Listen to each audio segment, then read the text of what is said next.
적중하신 토토방방 가족방분들 모두 축하드립니다. 저희 가족방에서 모든 경기 언어범 및 핸디캡 최종 조합 공유해 드리고 있습니다. 적중률 높은 가족방 입장은 고정 댓글에 있는 링크로 문의해 주시기 바랍니다. 8월 28일 해외 축구 6경기 분석 시작하겠습니다. 첫 번째로 마요르카 대 세비야 경기 알아보겠습니다. 먼저 마요르카는 해당 일정에서는 보다 안전지향적인 성향을 드러내며 상대의 배후 공간을 노리는 양상을 유지할 것으로 보인다. 이를 통해 무리키의 머리와 아사노의 스피드를 활용해 상대를 두드리는 양상을 표출할 것으로 보이는데, 오히려 제한적인 공세를 통해 방점을 찍어내는 능력이 뛰어난 점을 고려했을 때 이들의 우세 가능성을 보다 더 높게 점칠 수 있을 것으로 보인다. 이어서 세비야는 홈과 원정 모두 상대와의 전력차를 감안하지 않고 우직하게 상대를 공략하는 전력이다. 문제는 플랜 A만 고집하다 보니 자신의 약점은 이미 널리 알려진 상태다. 달리 말하자면 배후 공간을 크게 열어두고 공세를 취하다 보니 역습에 취약하다는 약점을 안고 경기를 치르는 상태다. 즉, 선수비 후 역습으로 나서는 전력에 지나치게 취약한 점을 드러내는 점을 고려했을 때 이들의 승리 가능성은 상대적으로 떨어진다 볼 수 있을 것이다. 마요르카의 수비 조직은 상대의 공세를 충분히 틀어 막을 수 있는 수준이다. 오히려 일격을 가할 전력은 원정팀이 아닌 홈팀이라고 본다. 간결하지만 득점력이 뛰어난 공격 자원을 앞세워 상대의 일격을 가할 가능성을 보고 있다. 단, 점수차를 크게 벌려 승리를 따낼 가능성은 지양하는 게 좋아 보인다.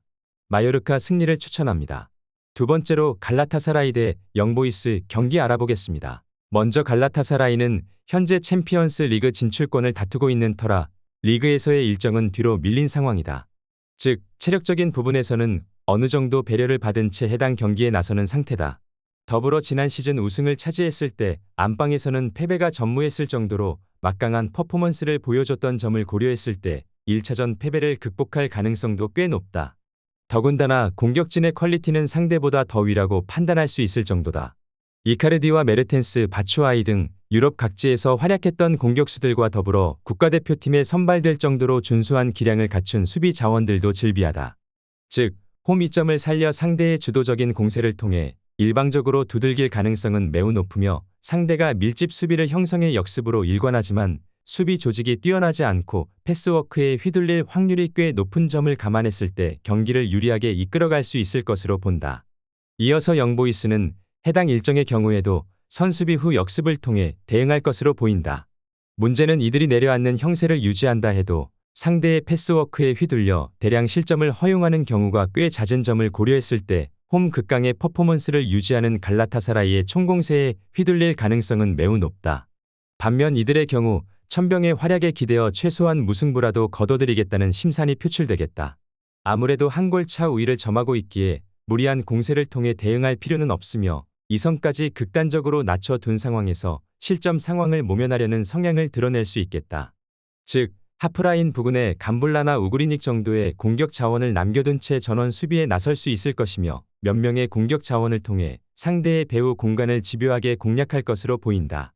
특히 단기전의 성향상 무리한 공세로 인해 공격과 수비의 간극이 지나치게 벌어질 공산이 커 이들의 운영 방침은 어느 정도 효과적으로 작용할 가능성을 보고 있다. 영보이스가 지난 1차전에서 기적을 연출한 건 사실이지만 이번 매치는 상대의 막강한 홈 경기라는 점을 감안해야 할 것이다.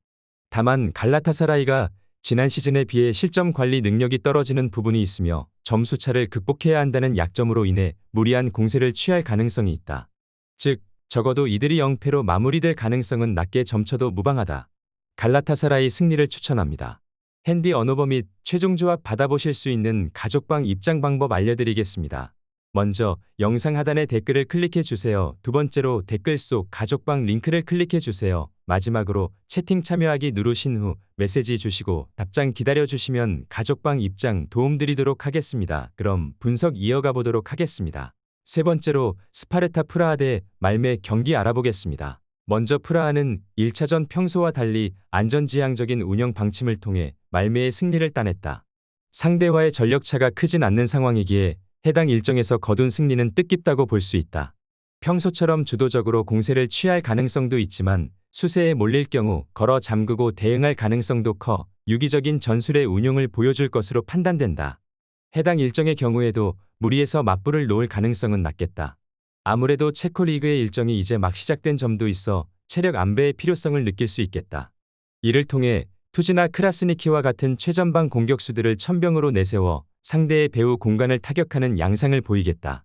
더불어 말매의 화력이 걸어 잠그는 팀을 상대로 압도적으로 깨부수는 데 어려움을 겪는 점을 고려한다면 무게 중심을 낮추고 선수비 후 역습에 가까운 대응 방침은 효과적으로 작용할 가능성을 보고 있다.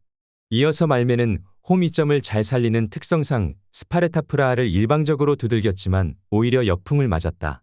상대의 역습에 일방적으로 얻어맞은 채 불리한 상황으로 2차전 일정에 나선다. 특히 단판전의 특성상 점수차를 좁히기 위해 총공세를 취할 수밖에 없는 상황이라는 점은 오히려 승리에서 멀어지는 지름길이 될 수도 있다. 즉 해당 일정에서도 지공으로 공세를 취할 공사는 매우 크다. 보스하임과 볼린, 존슨 등 1, 2선 자원들을 상대 진영 깊숙하게 진입시켜 유기적인 패스워크를 통해 상대의 골망을 흔들려는 심산이겠다. 문제는 말매가 자국 리그 내 우물 안개골이라는 점에서 전력차가 비등한 홈팀의 밀집 수비를 뚫어내는데 애를 먹을 가능성은 매우 높다. 더불어 무리한 공격 시도로 인해 공격과 수비의 간극이 지나치게 벌어지게 될 여지도 있어 상대의 역습에 휘둘릴 가능성마저 높다. 이러한 약점으로 인해 1차전의 실점을 극복하지 못하고 챔피언스 리그 문턱은 밟지 못할 것으로 보인다. 화력만 놓고 본다면 자국 리그를 대표할 수준이라고 볼 순 있겠다. 다만 말매의 경우 자국 리그 내에서 강호라는 점과 더불어 홈을 떠날 경우 화력이 급감할 수 있는 조건도 갖추고 있다. 더불어 스파르타 프라하의 경우 무리해서 공세를 취할 필요성이 없다는 점에서 오히려 역습을 통해 상대의 일격을 가할 확률을 보고 있다. 스파르타 프라하 승리를 추천합니다. 네 번째로 잘츠부르크 대 디나모 키예프 경기 알아보겠습니다. 먼저 잘츠부르크는 해당 일정의 경우에도 맞불의 양상을 피하기 어렵겠다. 아무래도 상대가 갈길 바쁜 전력이라는 것을 고려했을 때 주도권 싸움을 벌이고 지공을 펼칠 가능성은 매우 높다. 이렇게 될 경우 잘츠부르크라 해도 실점을 면하기 어려워 보인다. 단 이들의 윗선을 가지고도 어느 정도의 퍼포먼스를 낼 수 있는 점을 고려했을 때 배후 공간에 수비 숫자를 남겨 상대의 공세에 기민한 대응을 펼칠 것으로 보인다. 이어서 키예프는 1차전 패배를 극복하기 위해 적극적인 공세를 취할 것으로 보인다. 다만 잘츠부르크가 수비적으로도 대응할 가능성이 커 이들의 공격 시도가 꽤 많이 무산될 여지는 있다. 더불어 무리한 공세에 의해 배후 공간이 크게 열려 수비 조직이 무너질 수 있음을 고려했을 때 실점 가능성에서 벗어나는 건 어려운 일이 될 것으로 보인다. 1차전 패배를 극복해야 하는 원정팀은 마냥 내려서서 대응하기 어려운 노릇이다. 즉, 점수차를 극복하기 위해 극단적인 공세를 취할 가능성을 보고 있다. 잘츠부르크가 공격지향적인 전력이라는 것을 고려한다면 실점 가능성은 꽤 다분하지만 이들의 윗선이 실점하더라도 이를 극복하고 승부의 향방을 뒤집을 수 있는 화력을 갖춘 팀이라는 것을 고려한다면 2차전에서도 승리를 따낼 가능성을 보고 있다. 잘츠부르크 승리를 추천합니다. 핸디 언어버 및 최종 조합 받아보실 수 있는 가족방 입장 방법 알려드리겠습니다. 먼저 영상 하단의 댓글을 클릭해 주세요. 두 번째로 댓글 속 가족방 링크를 클릭해 주세요. 마지막으로 채팅 참여하기 누르신 후 메시지 주시고 답장 기다려 주시면 가족방 입장 도움드리도록 하겠습니다. 그럼 분석 이어가 보도록 하겠습니다. 다섯 번째로 크리스탈 팰리스 대 노리치 시티 경기 알아보겠습니다. 먼저 팰리스는 해당 일정에서도 상대를 두드릴 수 있는 지공으로 공세를 취할 것으로 보인다. 다만 상대의 밀집 수비를 뚫어내는 데 어려움을 겪는 점과 역습으로 인해 실점을 허용할 수 있는 약점으로 인해 전력차에도 불구하고 대량 득점 승리를 따낼 가능성은 현저히 떨어지는 상태다. 근소한 한 골차 승리 가능성이 더 높아 보이는 상황이다. 이어서 노리치 시티는 해당 일정은 실리적인 면을 내세워 대응할 것으로 보인다. 천병으로 내세울 공격 자원들의 득점력도 나쁘지 않고 홈팀의 경우 배후 공간이 크게 열리는 약점도 노출 중인 점을 고려한다면 어느 정도 뒤따라 붙을 가능성을 보고 있다. 다만 이들의 수비 조직이 다소 성급한 판단으로 인해 공간이 열린다는 치명적인 약점으로 인해 실점 상황에서도 자유롭지 못한 점을 간과할 수 없을 것으로 보인다. 두 전력 모두 화력 자체는 어느 정도 갖춘 팀이라고 볼 수 있다. 물론 일시적으로 부진을 겪고 있는 홈팀의 공격진이라고 하나 솔로 플레이를 통해 상대 수비수를 제압할 수 있는 선수들이 즐비한 점을 고려했을 때 난타전의 흐름에서도 방점을 찍어낼 가능성을 보고 있다. 크리스탈 팰리스 승리를 추천합니다. 여섯 번째로 라요 바이에카노 대 바르셀로나 경기 알아보겠습니다. 먼저 라요는 전력차가 비등할 경우 홈에서 간혹 지공으로 대응하는 경우도 있지만 해당 일정은 상대가 바르셀로나라는 점에서 역습으로 일관할 가능성이 매우 높다. 바르셀로나가 배후 공간을 틀어막는 능력이 아직 뛰어나지 않은 점을 고려했을 때 이들의 역습 축구는 효과적으로 작용할 가능성은 꽤 높다. 영패는 모면할 수 있을 것으로 보이는 상황이다. 이어서 바르셀로나는 평소와 다름없는 경기 일정이라고 보면 좋다. 상대가 밀집 수비를 이루고 실점을 최소화하려는 수비지향적인 운영 방침을 내세울 가능성이 높은 상황이다. 즉, 이들은 지공을 통해 공세를 취할 것으로 보인다. 이러한 수비 방식에 이골이 난 선수들이 질비한 점을 감안했을 때 수비 벽을 허물고 어느 정도 득점을 터뜨려 승리를 따낼 것을 예측해 본다.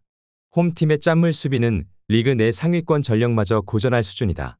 화력이 막강한 바르셀로나라 해도 점수차를 크게 벌려 승리를 따낼 가능성은 상대적으로 떨어질 수밖에 없는 상태다.